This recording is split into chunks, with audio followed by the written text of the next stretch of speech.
It's very easy to buy a ceiling fan. I mean, we have all grown up with the 3 blade ceiling fan that is standard for any time we need to buy a fan.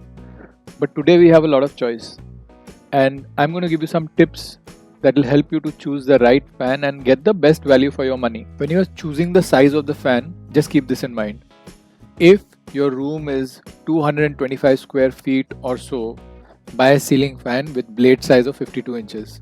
If it is half its size, around 100 square feet or so, then buy a ceiling fan with 42 inches blade size. If it is 75 square feet or smaller, then buy a fan whose blade size is 36 inches. For all practical purposes, you will need a fan that is right near the top of the ceiling, and it's about 8 to 9 feet from the ground.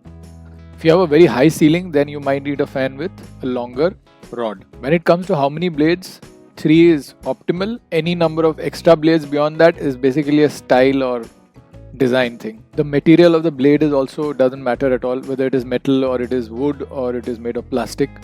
So whatever your design and house requires, whatever kind of material you want to choose for, just go in for that. The only thing is, some of the fans will last longer because of the material of the blades. The motor of the fan is important, but it's very difficult for you to figure out what exactly the motor is and its specifications and all. So just go in for a fan that has high star rating, which means it will be energy saving.